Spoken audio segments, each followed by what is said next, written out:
ಸೊರಬ ತಾಲೂಕಿನಲ್ಲಿ ಮಳೆಯ ಅಬ್ಬರ ಮುಂದುವರೆದಿದೆ.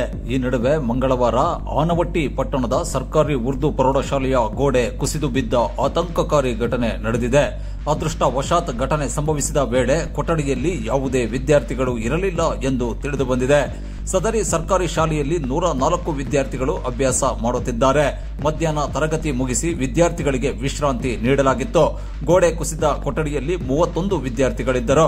ಅದೃಷ್ಟವಶಾತ್ ವಿದ್ಯಾರ್ಥಿಗಳಿಗೆ ನೀಡಿದ ವಿಶ್ರಾಂತಿ ಸಮಯದಲ್ಲಿ ಕೊಠಡಿ ಗೋಡೆ ಕುಸಿದಿದೆ. ಈ ಹಿನ್ನೆಲೆಯಲ್ಲಿ ವಿದ್ಯಾರ್ಥಿಗಳಿಗೆ ಅನಾಹುತವಾಗಿಲ್ಲ. ಆದರೆ ಮೇಜು, ಆಸನಗಳು ಮತ್ತು ವಿದ್ಯಾರ್ಥಿಗಳ ಪಠ್ಯ ಪರಿಕರಗಳಿಗೆ ಹಾನಿಯಾಗಿದೆ ಎಂದು ಸ್ಥಳೀಯರು ಮಾಹಿತಿ ನೀಡುತ್ತಾರೆ. ಶಾಲೆಯು ಶಿಥಿಲಾವಸ್ಥೆಯಲ್ಲಿದ್ದು ಶಿಕ್ಷಣ ಇಲಾಖೆ ಗಮನಕ್ಕೆ ತಂದರೂ ಯಾವುದೇ ಪ್ರಯೋಜನವಾಗಿಲ್ಲ ಎಂದು ಸ್ಥಳೀಯರು ದೂರಿದ್ದಾರೆ. ತರಗತಿ ನಡೆಯುವ ವೇಳೆ ಗೋಡೆ ಕುಸಿದಿದ್ದರೆ ಹೆಚ್ಚಿನ ಅನಾಹುತವಾಗುತ್ತಿತ್ತು ಎಂದು ಸ್ಥಳೀಯರು ಆತಂಕ ವ್ಯಕ್ತಪಡಿಸುತ್ತಾರೆ. ಸ್ಥಳಕ್ಕೆ ತಹಶೀಲ್ದಾರ್ ಮಂಜುಳಾ ಹೆಗಡಾಳ್ ಭೇಟಿ ನೀಡಿ ಪರಿಶೀಲನೆ ನಡೆಸಿದ್ದಾರೆ. ಈಗ ಕ್ಲಾಸ್ ರೂಮಲ್ಲಿ 8 ಮತ್ತು 9 2 ಕ್ಲಾಸಲ್ಲಿ ನಡೀತಾ ಇತ್ತು.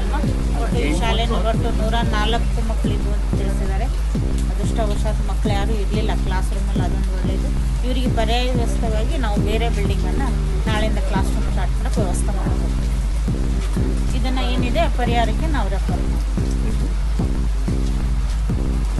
ಯಾರಾದರೂ ಅಧ್ಯಕ್ಷ ಮಾತಾಡ್ತಾರಾ?